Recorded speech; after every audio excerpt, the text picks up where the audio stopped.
Bienvenue sur le podcast des atypiques sensibles, un podcast dédié à tous ceux qui n'entrent dans aucune case. Je suis Nadège, coach de vie certifiée spécialisée dans l'accompagnement des atypiques sensibles. Mon objectif au travers de ce podcast est de te permettre de mieux te comprendre et d'oser te montrer tel que tu es. Ensemble, allons faire briller ton unicité. Ici, pas de blabla, mais du peps, de la joie, de la créativité et beaucoup de bienveillance. Si ce podcast te plaît, laisse 5 étoiles et un avis, ça lui permettra de voyager et d'agrandir la communauté des atypiques sensibles.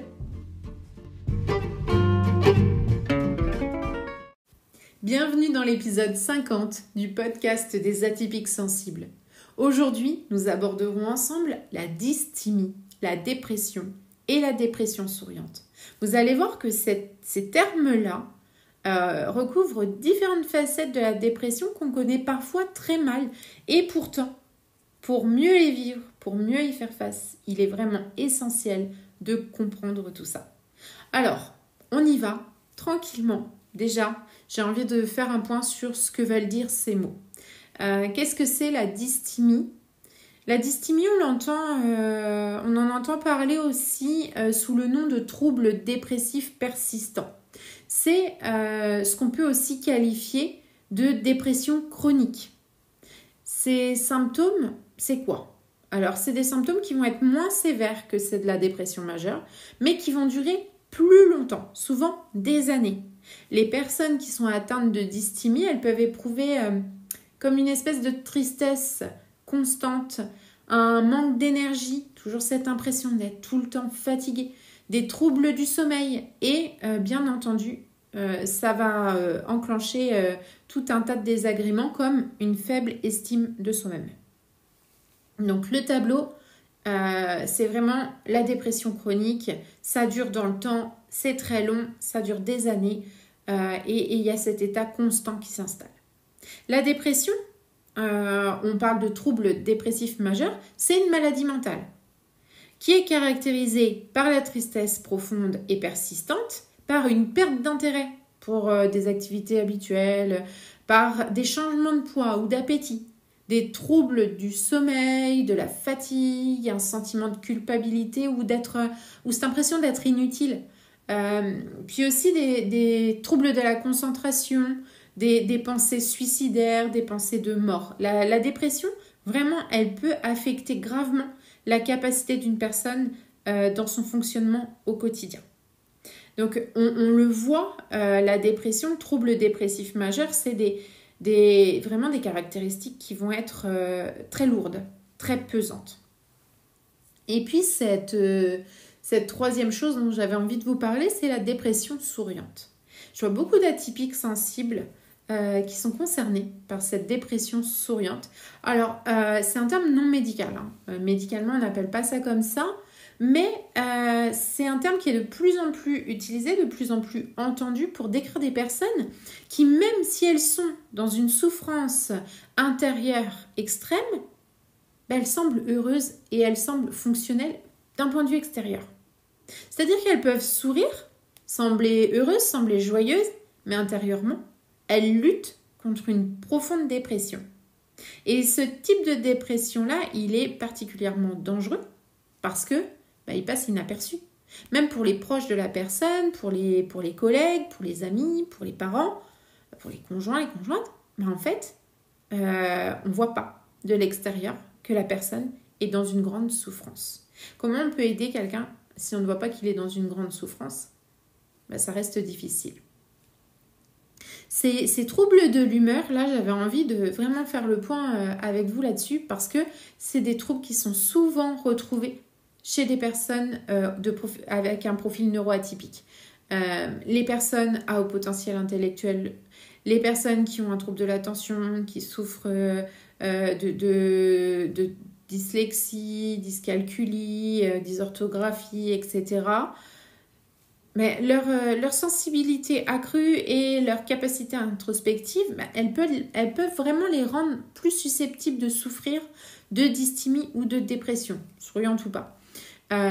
Et c'est des personnes qui vont aussi être constamment dans une idée de « je dois me fondre dans la masse ».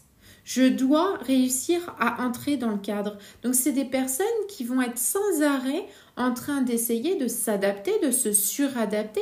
Donc, qui vont être vraiment très, très forts dans le rôle du caméléon. Finalement, c'est pour ça qu'on retrouve souvent cette dépression souriante. Parce que c'est des personnes qui vont être capables de masquer leurs symptômes derrière un masque. C'est masquer derrière un masque, c'est un peu répétitif, mais c'est vraiment ça. On se camoufle, on se met derrière un masque pour se protéger et pour entrer dans le cadre.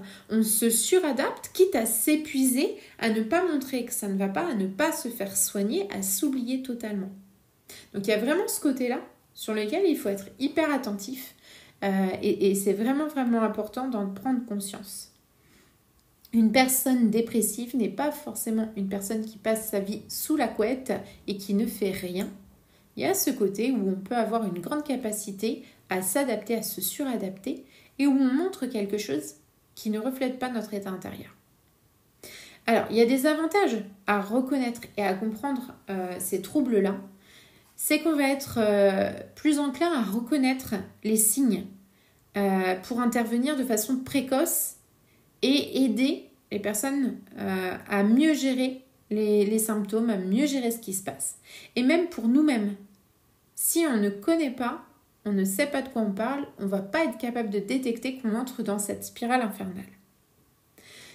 Quand on comprend ces conditions-là, ces signes, on va être plus apte à rechercher de l'aide, que ce soit une aide professionnelle comme de la thérapie, des médicaments, ou plus personnelle comme les groupes de soutien, ou les échanges avec les proches, avec les amis. On va être bien évidemment dans une meilleure compréhension des choses, donc plus enclin à se faire aider, à se faire accompagner et à être soutenu. On va aussi développer des stratégies spécifiques, personnalisées, pour améliorer notre qualité de vie. Parce que quand on sait de quoi on souffre, on sait aussi ce qu'il est possible de faire pour réagir. Et puis, le fait de mieux connaître tout ça, de mieux savoir poser les mots, de mieux savoir définir la dysthymie, la dépression souriante, ça va faire qu'on va être capable d'en parler. Et on va pouvoir contribuer vraiment à réduire toute la stigmatisation qui entoure les maladies mentales. Et on va pouvoir encourager plus de personnes à parler de leurs expériences, à chercher de l'aide. Parce qu'on sait très bien qu'il y a tout un panel de choses qui sont reprochées aux gens qui sont en dépression. On leur dit « Ah, mais t'as pas envie de travailler, ah, mais t'as envie de rien faire de ta vie, il faut que tu te bouges, va faire du sport, ça ira mieux. » il y a tout un panel de trucs qui sont absolument pas aidants, mais qu'on entend beaucoup. Donc, savoir ce qui se passe, savoir pourquoi, savoir comment, finalement, ça aide beaucoup pour la sensibilisation. Et puis, on va venir aussi apporter du soutien, de la compréhension. On va pouvoir aider les personnes qui souffrent à se sentir moins isolées et beaucoup plus soutenues.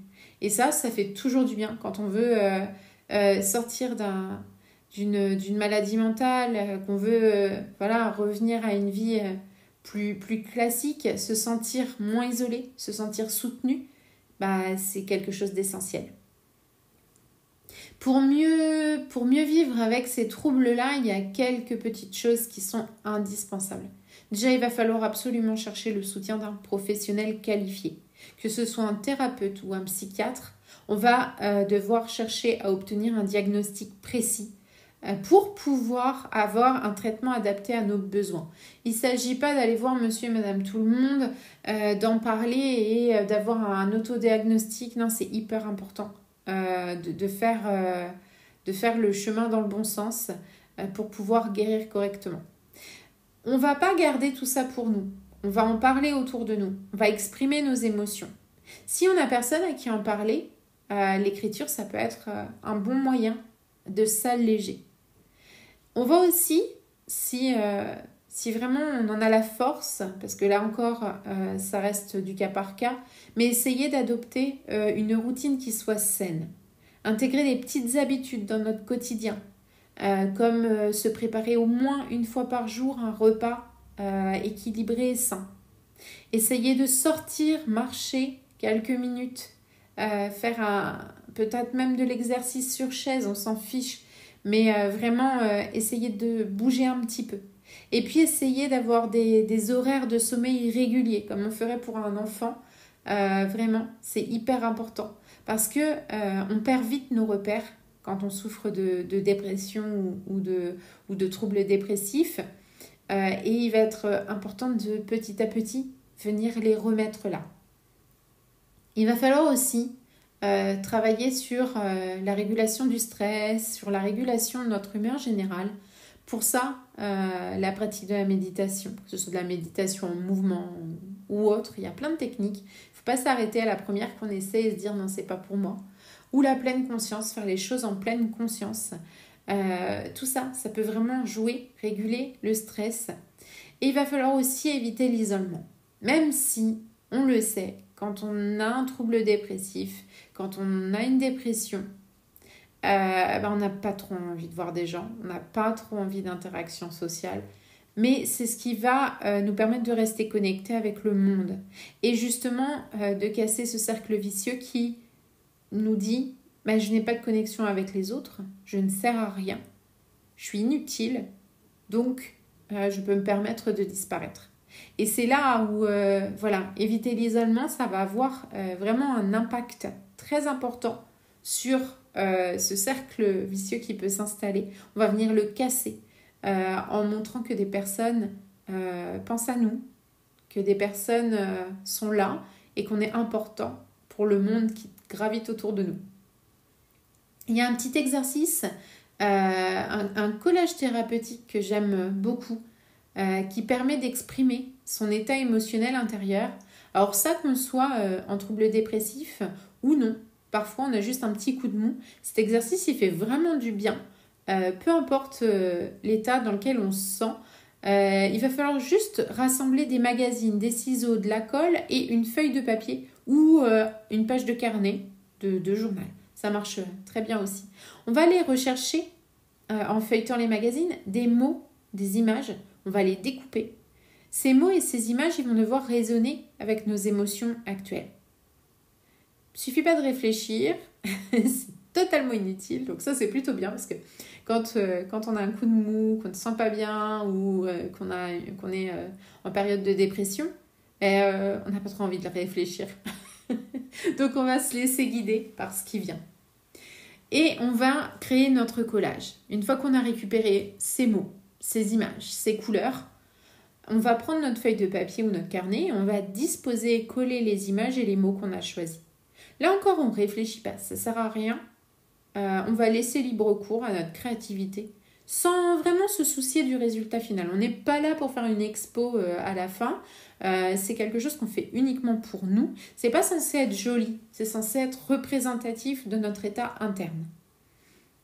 Une fois qu'on a fini ce collage, il va s'agir de prendre un moment pour le regarder vraiment, le regarder droit dans les yeux, le contempler, observer les petites choses qu'on aime, ce qu'on aime moins, ce qui nous fait sourire, ce qui nous fait faire la grimace. Et on va regarder quelles émotions et quelles pensées émergent quand on regarde cette création. On va pouvoir au dos noter nos réflexions, nos ressentis.